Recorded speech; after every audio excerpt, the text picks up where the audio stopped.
Oscar, hey, congratulations on Skulls Out Forever. This is a very fun film that kind of hit a little close to home, don't you think? Yeah, you say that. It's so weird hearing people say that. Like, if you'd have told me when we were shooting the film, because we shot it like a year prior to all what's happening now happening, I would have just said we're making a film about that. That's not actually going to happen in real life, surely. That can't happen. So yeah, it's really weird. So what initially attracted you to this film? Because I almost see it sort of like a Lord of the Flies meet an apocalyptic end in its own way. Yeah. Well, I mean, I remember first reading the script and I instantly saw a lot of similarities between me and Lee. Being a bit of an idiot at school and stuff. But also, I just really liked the idea of it, it being this apocalyptic event happening, but it being set in a school. I remember being at school, like daydreaming, what would I do now if like an apocalypse happened? What would I do? Where would I go? What, who would I take with me? Who would I kind of buddy up with? So it's kind of like, it was kind of the opportunity to live out that sort of like school daydream. It's kind of funny in the apocalypse. Your character would actually run to a school. What would you have done, honestly, yourself, if that would have happened? I really don't see.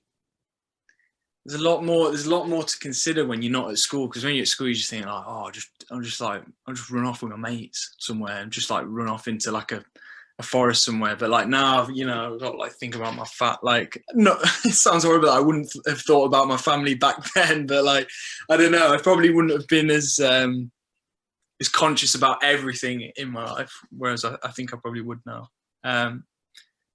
But yeah, I really don't know. I think I'd really struggle. That's the truth.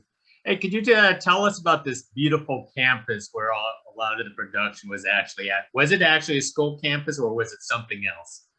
Yeah, so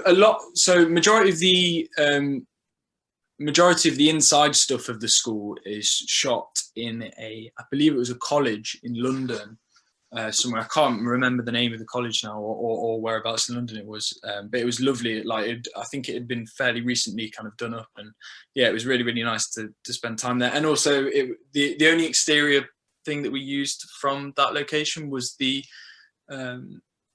two statues with the kind of the grass, the little green area, and then the rest so like the front of the school was a boarding school in Ipswich, which was like, obviously, I mean, you've seen it yourself. It was amazing to be there and to kind of mess around in there for a week or two. What's actually more amazing is when the apocalypse comes by, everyone knows how to fight. Could you talk about your fight coordination and training for this movie? Because that's amazing. That's quite impressive.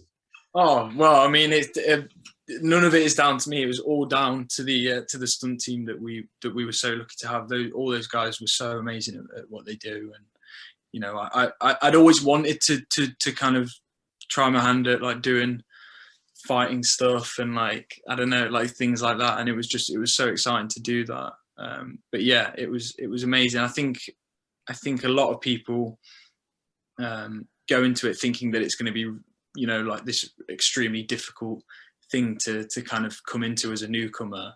But the guys that we had were just so amazing. It was a lot easier than I thought it was going to be, to be fair. So how much of the some of the stunts that you actually personally did? I mean, obviously you had to do a little bit of stunts, right? Yeah. So I got to do a few bits. I didn't get to do everything, obviously.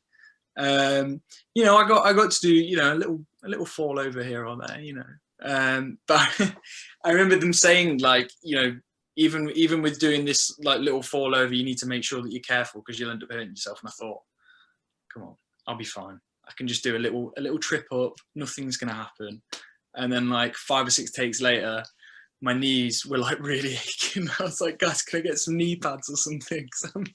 You were right. So always listen to the professionals.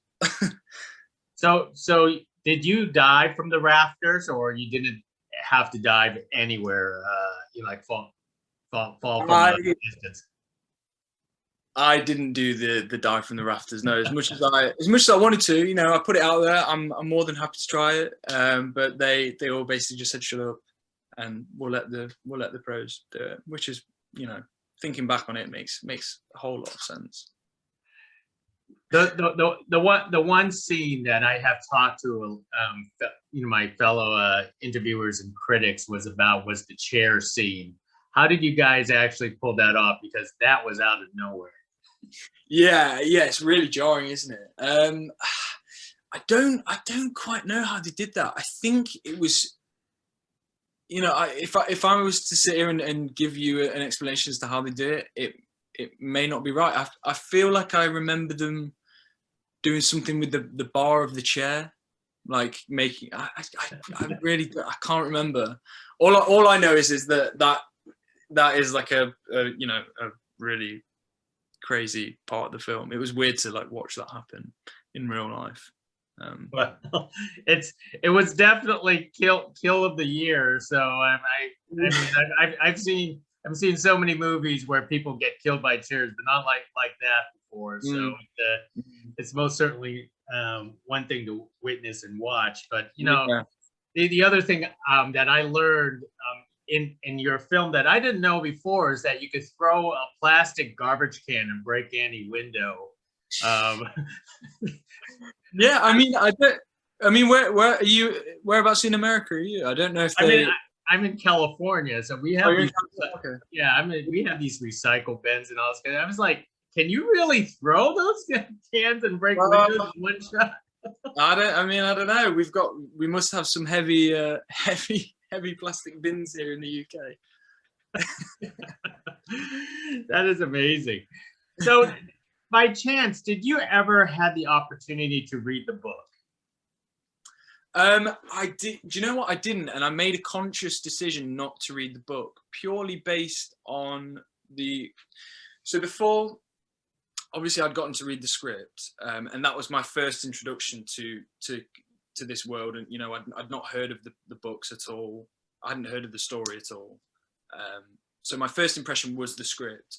And after having met Ollie and spoken to him, you know, because it's his adaptation of the book, and I can't remember who it was, but I remember hearing, and you know, I think it's true to my personal experience that, you know, because I'd had an idea of what it was that I'm doing in my head, and you know, Ollie had kind of told me what the books are about and what happens in the books. I kind of didn't want to muddy the idea of what I had in my head already. I kind of wanted to just go in with it fresh, with Ollie's vision.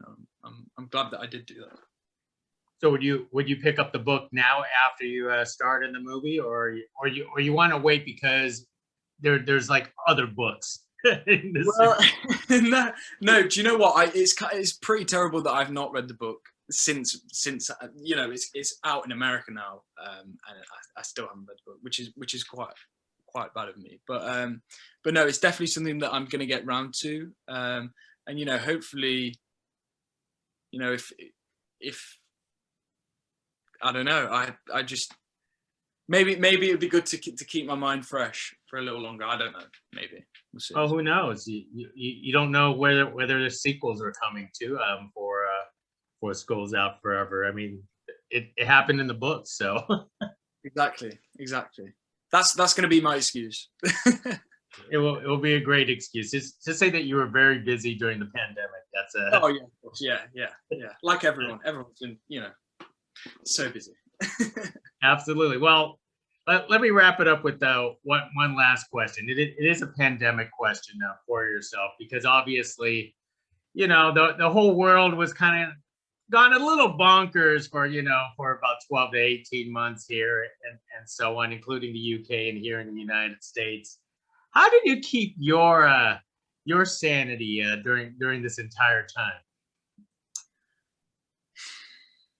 Well, obviously you didn't kill anybody, but yeah, and well, yeah, that's one positive thing that's happened. I don't know that I did keep my sanity. I think I did find it like quite difficult. I just went out walking a lot. I mean, we're in England.